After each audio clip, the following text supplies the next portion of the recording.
They were knocking on the door like they were trying to rescue me. 5 minutes, Isabel. Someone shouted from the hallway outside the courthouse bridal suite. But I wasn't drowning. Not in water, anyway. Just in tulle and expectation. I stared at myself in the mirror. The white dress, ivory satin with delicate lace and a sweetheart neckline, was beautiful, custom-fitted, and absolutely suffocating. I wasn't crying. I wasn't shaking. But I was gasping for air, the way someone might in a dream right before they wake up screaming. I lifted the hem to glance at my feet. Heels. For inches. I hated heels. Thomas picked them. Elegant, he had said. My chest felt like it was folding in on itself. Behind me, on the side table, sat a delicate silver brooch. My mother's. I pinned it to my dress earlier, like a gesture of approval from a woman who hadn't been alive for over 20 years. Would you have said yes, Mama? I whispered. Would you have let me give my life away just to make things easier for everyone else? A knock again. It's time. I opened the door, smile painted on. My brother adjusted his tie and said, You look perfect. Perfect. For whom? As we walked down the narrow corridor toward the ceremony chamber, I felt my knees wobble. Not from nerves. From clarity. 20 years of being the responsible daughter, the substitute mother, the one who said no to college because someone had to stay, the one who babysat so her sisters could party, who taught full-time and still made dinner every Sunday. I had done everything right, and none of it felt like my life. The double doors swung open. Guests turned. Thomas was already standing by the officiant, smiling that practiced, professional smile of his. He looked so polished, so ready, so certain.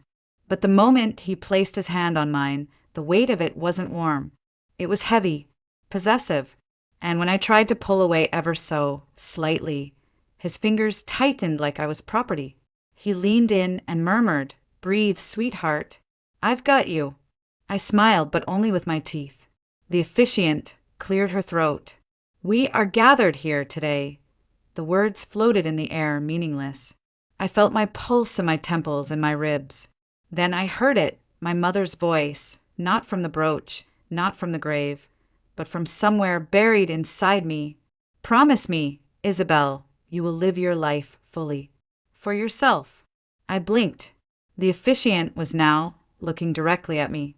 Isabel Moreno, do you take this man? No, the word left my lips before I even realized it had formed. It echoed through the room like a gunshot. Gasps. Silence. Thomas stiffened. What? I can't, I said, shaking my head. I'm sorry. I can't do this. I didn't wait. I turned and walked fast. Then I ran. I ran through the marble hallway, past the stunned guests, past my aunt clutching her pearls, past the flower girl dropping petals in confusion, out the front doors, into the dry New Mexico heat.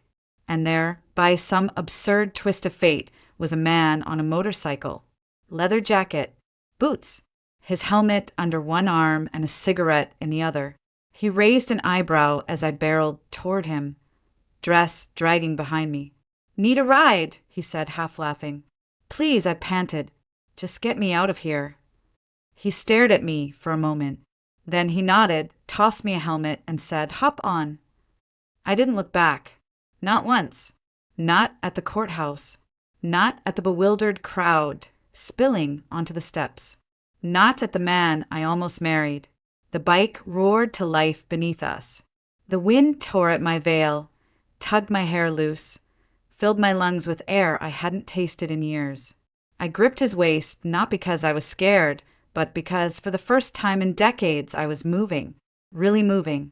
We drove for what felt like hours, though it couldn't have been more than 20 minutes. He dropped me off near the edge of town by the old arroyo. I got off without a word, handed him the helmet. You okay? He asked. I nodded. Thanks for the escape. He gave me a two-fingered salute and disappeared into the dusk. Barefoot, I walked the last half-mile home, dust caking my soles, skirt torn and gray from dragging along the cracked desert earth. The house came into view. My father's adobe, same as it had always been. Lights off. He must have been at the courthouse, trying to salvage the scandal. I climbed onto the porch and sat down, wedding dress and all. Tigray, my old orange tabby, appeared from under the steps and leapt onto my lap like nothing was out of the ordinary. He curled against me and purred softly, his warmth grounding me in a way nothing else could. My hands trembled. My heart raced. But my lungs finally knew what it was like to fill with air. I closed my eyes and whispered into the night, "This time, Ma?" I didn't let them choose for me. And Tigray purred louder, like he agreed. I woke to the creaking of floorboards above me and a ray of sunlight stretching across my face like a silent question. For a moment, I didn't remember. Not the courthouse, not the gasp from the crowd. Not even the sound of my own voice breaking through 2 decades of silence. But then I saw the mess on the floor, my crumpled wedding dress like a discarded skin, and it all came back. Tigray was still curled by my feet, one paw resting on my ankle like a guardian. His fur twitched with every snore. I sat up slowly, the worn couch groaning under me. My body ached in places I didn't expect, neck, rib, soul. What did I do? I whispered. My phone buzzed before I could finish the thought. I didn't want to look, but I did. "Martin, answer the damn phone." "Lily, are you okay?" That was insane. "Call me." "Dad, 2 missed calls." And then my brother. As soon as I picked up, his voice exploded through the line. "Are you out of your mind?" "Hi to you too, Mateo," I muttered, wiping a dry patch of sleep from the corner of my eye. "Dad nearly had a heart attack. Thomas is humiliated. Do you even realize what you've done?" My fingers clenched around the phone. "Do you?" Silence. I could hear his breathing. I said, "No, Mateo." That's all. I said no to a man I didn't love at my own wedding. "You could have talked to someone first. You could have thought this through." I did think, for the last 20 years. Through college, I didn't attend. Through every night, I watched your kids so you and Carla could go out. Through every single moment, I put everyone else before myself. "You're being selfish," he snapped. I closed my eyes. Good. Maybe I need to be. I hung up before I could change my mind. My hands were shaking. I dropped the phone onto the couch and let my head fall back. The ceiling fan spun slowly, creaking in rhythm with the storm inside me. Later that afternoon, Lily came by. My best friend since 3rd grade. She didn't knock, just walked in with 2 gas station coffees and a bag of sour cream chips. "I knew you weren't going to go through with it," she said, handing me the coffee like it was medicine. "You what?" She gave me a sideways glance and sat down, her ripped jeans sliding easily over the sunken cushions. "You were sleepwalking, I say. The whole engagement. You barely even talked about him. You smiled, but it didn't reach your eyes." I stared into my cup. "Why didn't you stop me?" "Would you have listened?" I didn't answer. The question hung in the air between us like a forgotten photograph. We sat in silence for a while, chewing chips, sipping coffee, listening to the wind roll over the desert. Tigray jumped up between us, pawing at my lap like he was claiming his territory. "You know what I envy." Lily said after a long pause, "You did something bold. You broke a script. Most people just live it out." "Is that what I did?" I asked. "Broke a script?" "You burned the damn play." I hadn't told anyone where I was staying, but someone must have let it slip. Maybe a cousin, maybe a guest who recognized the house. I didn't think he'd come after me. I was wrong. That night, I was almost asleep when the pounding started. It was violent, like someone was trying to break down the door. Tigray bolted upright and hissed, tail puffed like a bottle brush. I sat up slowly, heart racing. And then I heard it. Isabel.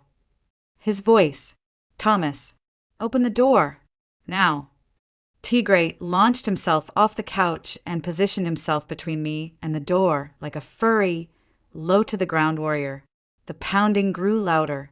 "I know you're in there. I backed into the kitchen and grabbed my phone, hands trembling. "I'll break it down, Isabel. Don't think I won't." And then the door exploded inward. He stood there, rumpled suit, breath sour with whiskey, hair disheveled, eyes wild. He looked nothing like the man I almost married. "You humiliated me," he growled, stepping inside. "Get out," I said, though my voice was barely audible. "Or I'll call the police." He laughed, harsh and cruel. "Oh yeah? You think anyone's gonna believe little Miss Perfect Thomas Green hit his fiancé?" He lunged for me, grabbed my arm, and then everything happened at once. Tigray flew through the air like a cannonball of orange fury, claws out, teeth bared. He landed squarely on Thomas's back, screeching. Thomas roared, flailing. I dove for the phone again, but he shoved me hard against the wall. Tigray clawed his neck, leaving deep red lines. Then, with one brutal motion, Thomas grabbed Tigray by the scruff and hurled him against the wall. A sickening thud, a cry. My heart cracked. I screamed and rushed to Tigray's limp body. "No, no, no!" But Thomas wasn't done. He grabbed me by the hair, raising his hand to strike, and then let go of my daughter. The voice was calm, cold, steel. My father stood in the doorway, a shotgun leveled at Thomas's chest. "Right now." Thomas froze. "Mr. Moreno, you so much as breathe wrong, and you won't leave this house standing," Dad said. "You and I can talk. Outside." Thomas hesitated, then backed off, spitting curses as he walked out. I collapsed beside Tigray, sobbing, fingers trembling as I cradled his tiny body.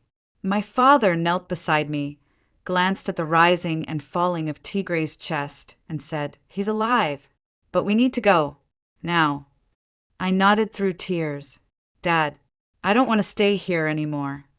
He didn't answer, just placed a hand on my shoulder and said, "Then let's get him help. And after that, we'll figure it out." 2 days after we brought Tigray home from the vet, he finally lifted his head, just a little, but it was enough. I'd been sleeping on the floor next to his bed, one hand always resting gently on his back, counting the rise and fall of his breath like it was the only thing tethering me to earth. The vet had said it was a miracle. Bruised ribs, mild concussion, no internal bleeding. I didn't care if he walked crooked for the rest of his life. I just needed him here. But when he blinked up at me that morning, his eyes slow but focused, something shifted. Like the fog of fear started to lift. And what rose instead was something I hadn't felt in a long time. Restlessness. That evening, while the sun dragged itself behind the mountains and the desert wind carried the dry scent of sage, I sat at the old kitchen table and opened my laptop. Not with any plan, just habit, distraction. I scrolled through emails, ads, spam, an unread message from a teacher's forum I hadn't checked in months. The subject line was simple: "New position available rural school, Northern NM." I clicked. It was a small charter school near Taos, on the edge of tribal land. A full-time opening for a primary grade teacher. Emphasis on holistic learning, land-based education, and cultural integration. Housing included. Must be open to non-traditional pedagogy and local spiritual practices. I read the post 3 times, then a 4th. The words glowed on the screen like they were daring me. "Are you ready to start over?" I didn't let myself overthink it. My fingers hovered over the keyboard. I typed one line, "Hello. My name is Isabel Moreno. I'm interested. Can we talk?" I hit send, closed the laptop, took a breath. The next morning I had a reply. "Hola, Isabel. My name is Miguel Yazzie. I'm the acting director of Red Cedar Primary. Would love to speak." I stared at the message. Then I called. His voice was calm, low, with a kind of quiet confidence that felt older than the phone line connecting us. "Why are you interested in this position?" he asked. I had a list of answers prepared. Something about curriculum development, trauma-informed classrooms, my years of experience. But none of it came out. Instead, I said, Because I want to finally become the teacher I dreamed of being when I was 9. There was a pause on the line, and then he laughed. Softly, kindly. Well, he said, we built this school for people who dream like that. When can you come? My hand trembled as I wrote down the address. That night, I told my family. They thought I was kidding. You're moving where? My sister, Clarissa, shrieked, holding a spoon over her baby's high chair. Taos, I said. A school near the mountains. They offered me housing. What about here? What about the kids? What about Dad? I looked at my father. He sat silently at the head of the table, staring into his coffee. Since the night he'd saved me, he'd been distant. Not angry, just tired. You don't even have your own family, Clarissa added, her voice sharp. Now you want to go play teacher in some village. It hit me hard, not because it was cruel, though it was, but because it was true. I didn't have a husband, or children, or a mortgage. I didn't even have a dog, just Tigray, still healing in the corner, purring softly like a small machine. But for once, the truth didn't wound me. It clarified me. Exactly, I said. I have nothing holding me here. And I don't want to wake up one day at 60 and realize I never left the place where my life stopped moving. Clarissa rolled her eyes. Drama. I turned to my father. Dad, I need to go, but I'll call. I'll visit. I promise. He was quiet for a long time. Then he nodded. Just once. I always knew, he said. One day you'd leave. I packed in silence. Old sweaters. My lesson binders. A few dog-eared books. Tigray's carrier. The red yarn bracelet one of my former students made me last Christmas. My brother Mateo showed up the night before I left. You really going? He asked from the doorway, his arms crossed, trying to act annoyed. You're just going to leave us with Clarissa's chaos and Dad's grumpiness. I smiled. You'll survive. He sighed, rubbing the back of his neck. You know, I always thought you'd be the one to stay forever. I always thought that too, I whispered. He looked down, then back up. Good for you. At dawn, I loaded the last box into the back of my battered car. Tigray meowed from his crate, clearly displeased with the arrangement. Don't worry, I said, strapping him in. We're not running away this time. We're running toward something. I took one final walk around the house. Every corner held a memory, some sweet, some suffocating. But I didn't cry, not even when I saw the mirror in the hallway, the one where I first saw myself in that wedding dress and didn't recognize the woman staring back. This time I did. I thought I knew mountains. I'd seen them in magazines, on postcards, on dusty road trip billboards. But nothing prepared me for what rose beyond the windshield as I drove deeper into northern New Mexico. The Sangre de Cristo Range wasn't just landscape, it was presence. Old, watching, alive. Tigray stayed oddly quiet in the passenger seat, his carrier tipped just slightly so he could watch the clouds drift over the jagged peaks. The air grew thinner. The sky stretched wider. Every mile felt like a peeling away of layers I hadn't realized I was wearing. By the time I pulled into the tiny dirt lot outside Red Cedar Primary, the sun was low, painting the ground in gold and ash. A woman stood waiting near the front steps, tall, straight-backed, long black braid trailing down her shoulder like a ribbon of shadow. You must be Isabel, she said, offering a hand. Her grip was firm, eyes sharper than her age. Irina, she added, vice principal. I'm here to help you get settled. She spoke with a rhythm I hadn't heard before, like her words had roots, like they belonged to something older than English. I followed her toward a small adobe-style home beside the school, its roof sloping into the hillside, windows deep-set like resting eyes. This'll be yours, she said, unlocking the front door. Nothing fancy, but the bones are strong. Inside, the walls were cool, the floor uneven, the corners filled with dust motes dancing in slanted light. A faint smell of sage lingered in the air. I placed Tigray's carrier gently by the window. He stepped out cautiously, sniffing each creaking floorboard as if the wood might bite back. Irina glanced at him with a flicker of amusement. "He'll adjust," she said. "We all do." That evening, she made a fire in the Kiva fireplace without being asked. Her hands moved with the ease of someone who knew flame like an old friend. When she was done, she stood and faced me. "You feel it?" she asked. I blinked. "Feel what?" She nodded toward the window. "This land. It doesn't welcome you with open arms. Not at first.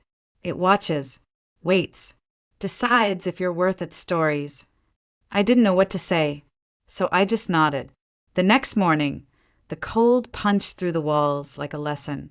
June in the city was sleeveless dresses and iced coffee. Here, it was frost on the glass and breath like mist.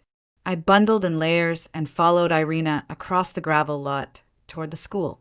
The building looked like it had grown out of the ground. Thick beams, wide windows, painted tiles woven into the adobe. "Red Cedar isn't like other schools," she said as she opened the front doors. "We teach math and reading, yes, but also language, ceremony, land, spirit." Inside, the classroom smelled of cedar and something deeper, like earth after rain. There were no rows of desks, just round tables, floor cushions, handmade tapestries on the walls. A drum in the corner, stretched tight with rawhide and ringed with feathers. "That's the spirit drum," Irina said, catching my glance. "Gift from one of our elders. Children learn rhythm before they learn grammar." I ran a hand across the rim. The skin felt warm, alive. Irina smiled. "If it lets you touch it, that's a good sign." Later, she showed me the teacher's lounge. Small, quiet, one stained couch, a coffee maker from another decade, and a window that framed the mountains like a painting. I sat there a long time after she left, just breathing, just listening. The next day was my first with the students. 15 pairs of eyes stared at me as I stood at the front of the room. Most of them dark, curious, solemn. Some smiled, others just watched. But one didn't look at me at all. He sat in the back corner, arms crossed, blonde hair too bright for this room, jaw clenched like he'd swallowed every word he ever wanted to say. "That's Jaden," Irina whispered behind me. "He's quiet. Dad's raising him. Mom left 2 years ago. He doesn't speak much. His father's Miguel, our acting director," she added quietly. "But most folks don't say it out loud unless they need to." My chest tightened. I recognized that silence. I tried not to call on him. Didn't want to press. But as the other kids shared stories, drew trees, laughed, and fidgeted, Jaden stared out the window like he was somewhere else entirely.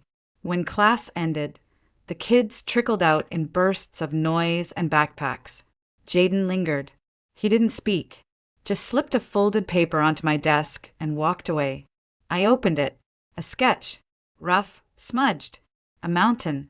A tiny figure beneath it. A cat curled beside their feet. I looked out the window, toward the peaks, then back at the paper, and something in me whispered, "This is where it starts." It started with Tigray. One night, not long after my first week of classes, I woke to the sound of him growling, a low, guttural sound I'd never heard from him before. He stood on the edge of the bed, for bristling, eyes wide and wild. "Tigray," I murmured, reaching out. That's when the floor shifted. Not a noise, not a tremble, shift. Like the house had inhaled suddenly. Like the earth had rolled in its sleep and forgotten we were still on top of it. A low groan followed. The window rattled. Books slipped off the shelf and thumped to the floor. I grabbed Tigray, threw on a coat over my pajamas and bolted outside. Neighbors were already gathering.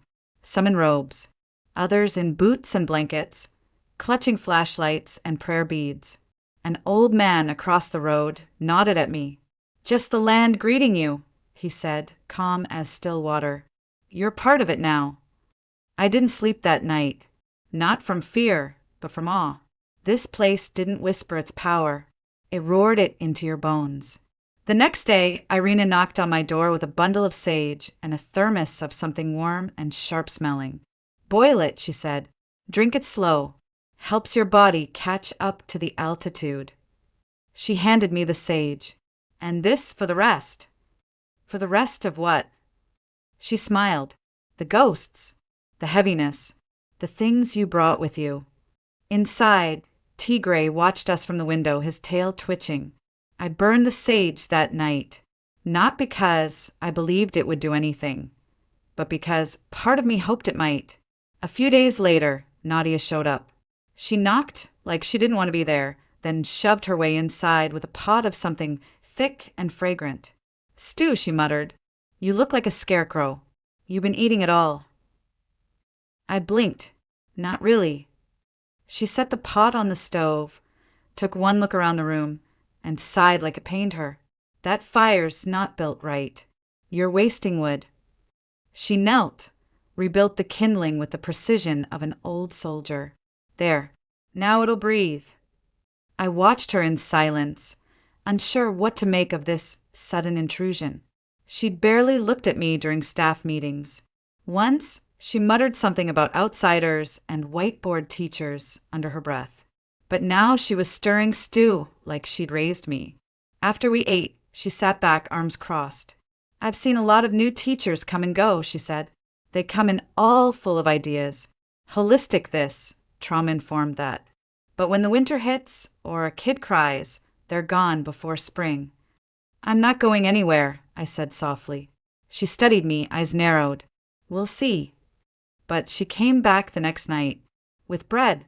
At school, things shifted. The kids began opening up. Questions spilled out of them. About grammar, yes, but also about why the moon changes shape, why dreams feel real, why hearts hurt when someone leaves. And Jaden started to smile. Just once at first. A crooked half lift of the lips when I tripped over a Navajo word and made fun of myself. Then, in art class, he brought me a leaf he'd painted with tiny blue symbols. "Protection," he whispered. "For your cat."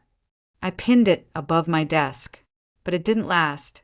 One afternoon, while reviewing spelling journals, the classroom door slammed open. A woman entered, tall, striking, lips painted a shade of red that looked expensive and deliberate. Her heels clicked across the floor like gunshots. "I'm looking for Jaden Yazzie." She didn't introduce herself. She didn't need to. The resemblance was unmistakable. "Hello, Veronica," I said, standing slowly. She blinked, surprised, then composed herself. "I'm his mother." Jaden had frozen in his seat, his hands clenched into fists on the desk. "Jaden, sweetie," she cooed, walking toward him. "Mommy's here to take you for the week. Just us. A special treat." He didn't move, didn't speak. I could see the terror beneath his silence. "Is that okay, Jaden?" I asked gently. He nodded, but his body said something else. Veronica turned to me. "So you're the famous Miss Moreno." She looked me up and down, took in the room. The drum, the leaf. The leaf I hadn't realized she was staring at. "I heard you've been involved with my ex-husband and my son." Her tone was ice with a sugar rim. "I care about him," I said carefully. "Both of them." "I'm sure you do," she replied, grabbing Jaden's hand. "But let's remember whose son he actually is." She left in a flurry of perfume and judgment. That night, I sat on the porch, Tigray in my lap, the leaf from Jaden fluttering slightly in the wind. I couldn't stop thinking about his face when she took him. Not angry, not scared, just gone. Like he'd folded himself up and disappeared into the tiniest corner of himself to survive. I whispered into the dusk, "Come back to me, Jaden. When you're ready, I'll be here." And Tigray purred like a promise. He came back 3 days later. I was shelving books in the reading corner when I looked up and saw him standing silently in the doorway, backpack slung low, hair messy, cheeks wind-chapped. Jaden didn't say anything. Just walked to his seat, pulled out a pencil, and started writing. I didn't ask questions. I didn't need to. When the class ended, and the others spilled outside for recess. He stayed behind, waited until the room was empty. Then he walked over and placed something small and smooth in my palm. A stone, dark gray with a single white vein curling through it, like lightning. My dad says this kind helps with sadness, he said. I think maybe you need it. I stared at the stone, then at him. My throat tightened. I tried to speak, but no words came. So I just nodded, closed my fingers around the gift, and whispered, "Thank you." And in that moment, I knew something had changed. Not just in him, in me. That evening, I ran into Elia at the local store. She was standing in front of the tea section, manicured fingers tapping against her shopping basket. I tried to move past without a word, but her voice found me anyway. "You really made yourself comfortable here, didn't you?" I paused, not because I didn't expect it, but because of the venom in her tone. "Elia," I said carefully, "I don't want to fight with you." She stepped closer, eyes blazing. "You don't belong here, Isabel. You waltzed in, took my job, took my place, and now what? You think you're part of this community because you teach their children and burn sage." I felt the heat rising in my chest, but I didn't raise my voice. "I didn't take anything from you," I said, "and I didn't come here to replace anyone." Her jaw clenched. "You think he loves you, don't you?" I blinked. "Who?" "Don't play stupid." For a moment, we just stared at each other, and then something in her expression cracked. The anger softened just enough to let the pain show through. "I was there when Veronica left," she said. "I helped Miguel pick himself up. I sat with Jaden when he cried himself to sleep. I was there." "I believe you," I said gently. "I know you care." She looked away. "Then why you?" I wanted to say I didn't know, but that wasn't true. "Because I didn't try to be what he needed," I said. "I just was." She didn't respond, just turned and walked away, her shoulders stiff, basket swinging by her side like a weight she couldn't put down. At school, whispers started. Parents stopped making eye contact. Children began bringing talismans, woven thread bracelets, salt pouches tied with ribbon. One little girl handed me a carved stone and said, "My grandma says this will protect you from the spirits you brought." I thanked her and added it to the growing pile in my drawer. I knew where it came from. Veronica was back in town, and she wasn't subtle. She accused me publicly of manipulating Miguel, of bewitching Jaden, of corrupting the classroom with spiritual nonsense. She even called for my removal during a school board meeting. I was ready to pack my bags. Again. But Nadia stood up. She rose slowly during the meeting, cleared her throat, and said, "I've been teaching here for 40 years. I've seen many come and go. But Isabel Moreno? She stayed. She stayed when others would have run. And these children, they listen to her. They trust her. Because she listens back." The room fell silent, and I didn't cry. Not until I got home and found Tigre curled around my shoes, his orange fur warm against my skin. That night, Jaden ran away. He showed up on my porch at dusk, cheeks flushed, arms wrapped around his knees. "Mom's busy," he said, voice flat. "She's been on the phone with her new boyfriend for hours." I sat beside him, pulled a blanket over our shoulders. "Does your dad know where you are?" "He's at the office, talking to Irina. I heard them say your name." I looked at him. "What did you hear?" He hesitated. "That Mom wants to take me to Phoenix. That she found a lawyer. That she's going to win." The wind picked up. A lone coyote howled somewhere in the hills. I tried to steady my breath. "She's going to do what she always does," he whispered. "Take me somewhere, then disappear." I reached for his hand. He didn't pull away. "I'm not going anywhere, Jaden." He looked up at me, eyes shining. "Dad told me he loves you." I froze. Then I nodded. "I love him too." He held my gaze. "Then I'm okay if you become my new mom." I smiled through the tears. "Only if you're ready. No rush." No pressure. I'm ready. And in that moment, under the desert sky, a child who had never chosen me did. Winter came like a hush, not a blizzard, not a storm, just a quiet settling of white across the land, like the sky itself had exhaled. The mountains turned soft at the edges. Footsteps crunched like secrets. The air grew thin and holy. Miguel started coming by in the evenings, always in silence, always with something in his hands, firewood, dried herbs, a book he thought I might like. He never asked to stay. He just did. Tigre loved him, which meant everything. One night, I found Miguel sitting at my kitchen table with a carving knife and a block of cedar. I watched as he whittled slowly, fingers sure and steady, shaving pieces into curls. "What are you making?" I asked. He didn't look up. "A box. For the children's offerings. So the spirits don't feel forgotten." When it was finished, he handed it to me. Simple, sturdy, smelled like home.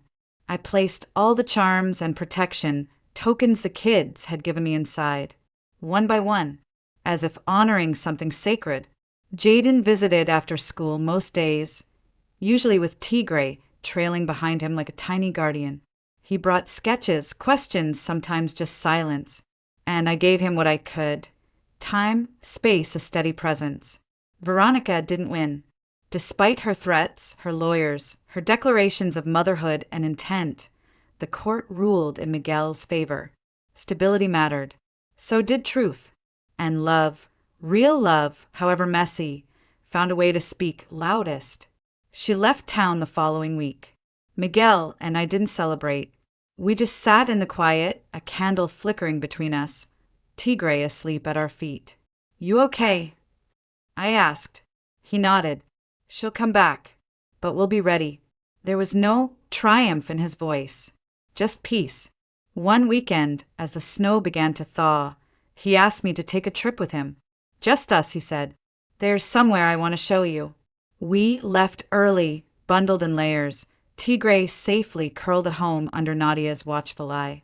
Miguel drove the old truck up winding paths that eventually vanished into forest. Then we walked. The path wasn't marked. He led me past birch trees and frozen creeks, through silence so complete it made the world feel holy. Eventually we reached a clearing. Ribbons hung from branches, red, white, blue, green, fluttering softly like prayers. At the center stood a stone altar, moss-covered, ancient. "My grandfather used to bring me here," Miguel said. "He taught me to tie my wishes into the wind." He pulled a small strip of fabric from his pocket, handed me another. "What do I do?" I whispered. "Tie it," he said, "and ask for what your soul needs most. Not what your mind wants, what your spirit craves." I closed my eyes, feeling the wind on my cheeks. I thought about the life I'd left, the woman I used to be, the silence, the service, the obedience, the fear, and then I tied my ribbon and whispered, "Let me stay true, even when the world tells me to bend." When I opened my eyes, he was watching me, his face unreadable, but his eyes were wide open. "I brought you here for a reason," he said. Then he reached into his coat pocket and pulled out a ring. Not new, not polished, something old, handmade. The silver dulled by time, the turquoise in its center cracked slightly like a riverbed.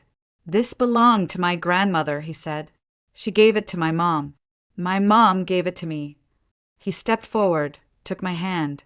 I'm not a man of speeches, but when you showed up here, something inside me started breathing again, like the land had been holding its breath until you arrived. My heart pounded. "And I think," he continued, "maybe the wind knows our names for a reason. Maybe it's been calling us toward this moment for longer than we realize."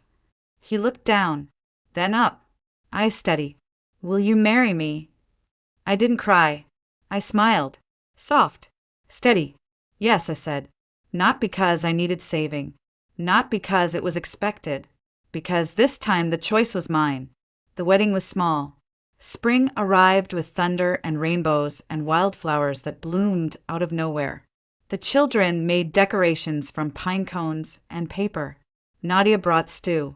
Jaden walked me down the path, a flower behind his ear, beaming like the sun had chosen him personally. Miguel stood waiting under the wide open sky, the mountains behind him like silent witnesses. Tigre, of course, sat proudly beside us, his orange tail flicking like a metronome. When I said my vows, I didn't promise perfection, or forever. I promised honesty, patience, and presence. That night, under a blanket of stars, as the fire crackled and laughter drifted through the trees, I sat beside the man I loved and the boy who had chosen me. And I realized this wasn't my second life. This was the first time I'd truly lived mine. Looking back, I think the most important lesson I learned is this. Sometimes life doesn't need a grand plan. It just needs one brave moment of saying no to the path everyone else laid out for you. I spent years trying to be what others expected, dutiful, quiet, agreeable, and it nearly hollowed me out. But the moment I left everything behind and stepped into the unknown, I began to hear my own voice again. I learned that home isn't always where you're born. Sometimes it's the place that finally lets you breathe. Sometimes it's a boy handing you a spirit stone, or a man carving a box with care, or a cat curling up at your feet when your world feels like it's falling apart. I learned that love doesn't save you, it sees you. And when it's real, it doesn't ask you to become someone else. It holds space for exactly who you are. And most of all, I learned that healing doesn't come all at once. It comes in seasons, in wind, in firelight, in ribbons tied to trees, and whispered wishes no one else hears. So if you're standing at the edge of something terrifying, if the path ahead looks too wild, too strange, maybe that's exactly where your real life begins. You don't have to be fearless. You just have to move forward anyway. That's what I did, and it led me home.